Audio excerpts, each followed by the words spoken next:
This is actually very similar to Musk. In fact, all the space tycoons mentioned in this book had their cosmic dreams deeply influenced by the Apollo moon landing. Moreover, Bezos's grandfather was a Navy lieutenant who once worked at DARPA, Defense Advanced Research Projects Agency.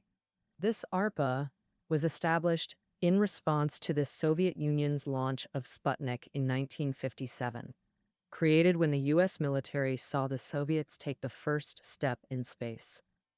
Grandfather working here would often discuss various topics with young Bezos during their time together. These discussions about technology and space exploration became, crucial enlightenment for Bezos's cosmic ambitions. Additionally, this tycoon grew up reading massive amounts of sci fiction novels, with Star Trek being his favorite. He even cameoed in the 2016 film Star Trek Beyond. This proves he's truly a diehard fan. When graduating high school as valedictorian, Bezos's commencement speech was entirely about space exploration. At Princeton University, he maintained his passion by joining an elite student organization for space enthusiasts. Though he later shifted to business and found success with Amazon, his first priority after achieving wealth was realizing his space dreams. He fully funded his space company, Blue Origin. Interestingly, compared to the highly publicized Musk's SpaceX, Bezos's space ambitions remained relatively unknown to the public. This likely reflects Bezos's deliberately low-key and reserved personality. Even his company's name, Blue Origin, sounds more subtle and artistic compared to Elon Musk's SpaceX. The book explains Bezos chose Blue Origin because origin refers to life's beginnings, while single quote blue references a famous Western concept. The pale blue dot, our Earth is seen from space. This was the final photo sent back to Earth by the Voyager 1 probe as it journeyed towards the edge of our solar system. In this distant cosmic image, there's a barely visible speck. That's our Earth. Renowned science communicator Carl Sagan famously described this image as the pale blue dot when referring to Earth. This phrase later became widely known across America and the Western world. Thus, Bezos named his company Blue Origin, symbolizing our beautiful Earth home as seen from deep space. Even the company name reveals aspects of Bezos's personality. Despite the founder's imprint in the name, Bezos conducted his space ambitions with extreme secrecy. When acquiring land for the company, he operated anonymously through multiple legal layers to avoid detection. As his wholly owned venture, Blue Origin's official website reveals minimal information, not even mentioning Bezos's name. Public awareness of Bezos's space ambitions actually came through accidental discovery. It was Newsweek's photographs. After interviewing Bezos on other topics, they found a coffee-stained document in Amazon's trash. This document outlined the new space company's mission to create lasting presence in the universe. This revelation finally exposed Bezos as the mastermind behind Blue Origin. Even after becoming known, the company maintained Bezos's low-key approach with intense secrecy. Unlike SpaceX's open visits, Blue Origin requires strict NDAs from all visitors. Internal photos require approval before publication. Essentially, it's a quiet company that believes in demonstrating results before speaking. Despite the low profile, the founder invests deeply in Blue Origin. Despite busy schedules, Bezos dedicates weekly time to the company. He considers this his passion project, finding endless joy in it. Speaking to school children about missions, he said, "We all have passions. They find you, but you must stay alert and nurture them. When you discover your passion, it becomes an incredible gift that guides your direction and gives you purpose." He also stated that this passion will lead you to jobs, careers, or a sense of mission. This might sound cliche, but Bezos truly guarded his space dream this way, seizing the opportunity when it matured. In November 2015, Blue Origin's New Shepard spacecraft achieved dual successful landing of both rocket and capsule for the first time. This was the culmination of Blue Origin's 15-year effort. Traditional rockets could be described as all brawn, no brains. They carry powerful boosters whose sole purpose is overcoming Earth's gravity. Once their job is done, they become scrap metal, completely disposable. This single-use model makes rocket launches prohibitively expensive. Before Blue Origin, SpaceX had been developing reusable boosters, like SpaceX's experimental process, with mixed success. Blue Origin followed similar development principles. From inception, they aimed to create reusable rockets. This allows rockets to take off dramatically and land safely like airplanes, dramatically reducing costs. The 2015 New Shepard launch precisely achieved this milestone. The rocket's launch process was controlled by robotics, using computer algorithms, wind sensors, and GPS systems. We'll skip the ascent. When descending to 4,896 feet, about 1,500 meters, the engine reignites under system control for soft landing. Even the usually stoic Bezos was moved to tears by this breakthrough. Prior to this, he had maintained complete secrecy about his space endeavors. When Blue Origin finally achieved this breakthrough, they held an unprecedented press conference to share the success. Bezos even tweeted for the first time, "The rarest of beasts, a used rocket." This tweet wasn't simple celebration. It officially pitted the two protagonists we've discussed, Elon Musk and Jeff Bezos, against each other like Captain America versus Iron Man. Both space enthusiasts leading similar private space ventures, their relationship carries elements of historic rivalry.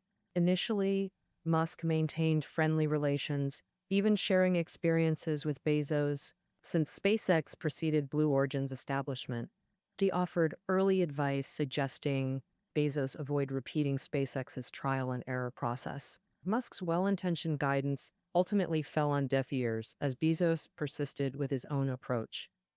Neither accepting advice nor sharing progress, Bezos's closed development style frustrated the outspoken Musk. The book suggests Musk misunderstood Bezos's methodology. While Musk prioritizes rapid iteration and visible results, Bezos prefers meticulous, step-by-step progress. In business and rocketry, Bezos embraces gradual refinement over speed, his mantra being slow is smooth, smooth is fast. He values learning from failures encountered during development.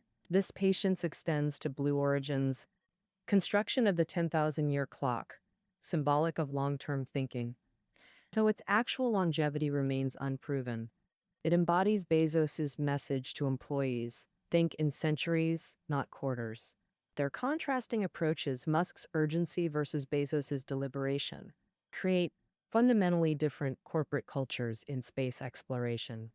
The real public clash between them stemmed from competing for Launch Complex 39A. This iconic launch pad at Florida's Kennedy Space Center witnessed numerous milestones in American space history.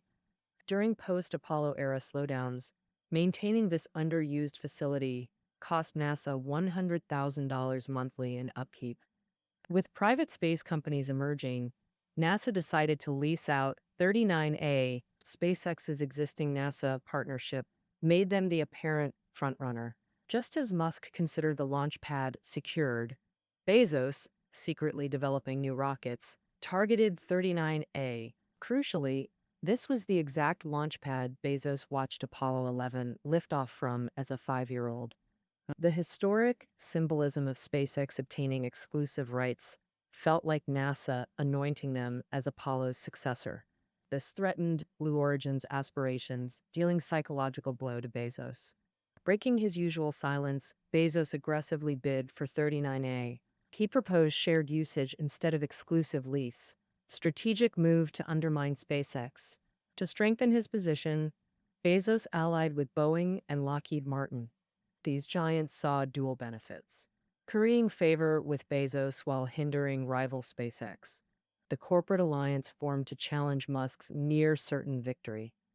This coalition turned the bidding war into high-stakes corporate showdown. What seemed like SpaceX's guaranteed win became fiercely contested battle. The corporate rivalry escalated from technical competition to symbolic legacy struggle. Seeing the prize nearly slip away, Musk erupted with anger in this situation. He believed Blue Origin didn't need the launch pad, and worse, was using underhanded tactics to hinder SpaceX. True to form, he launched verbal attacks.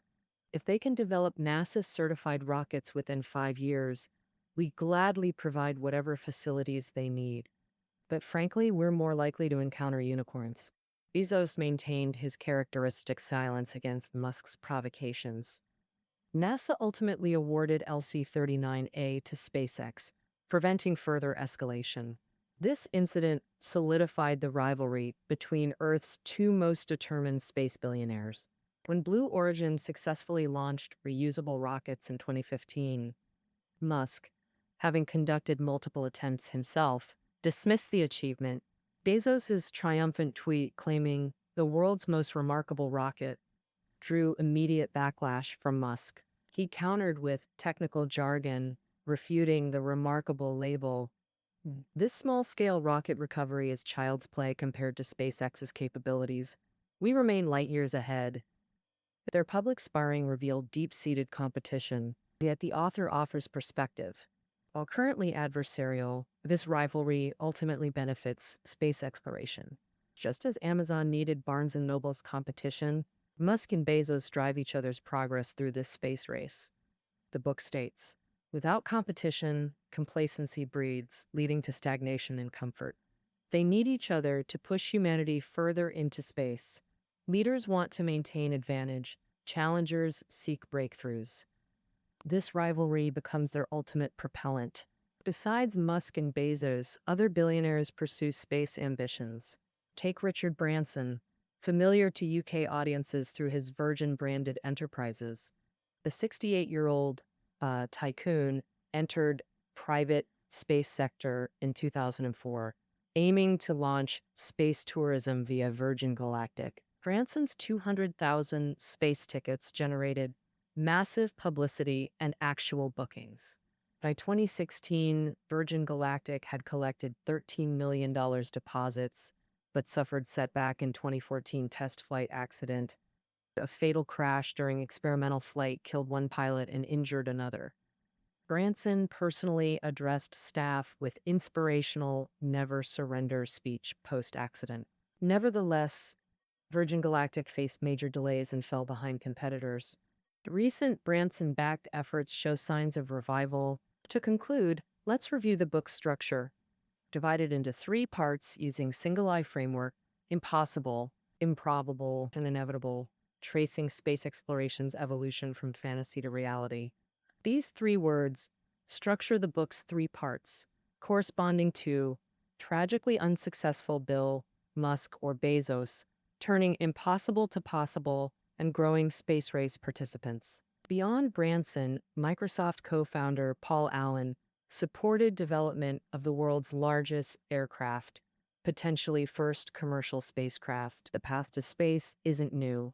Humanity's journey began in 1950s, but this renaissance is privately funded by entrepreneurs, driven by profit and deeper motivations, existential concerns about humanity's future. Their pursuit transcends personal gain. It's about chasing dreams.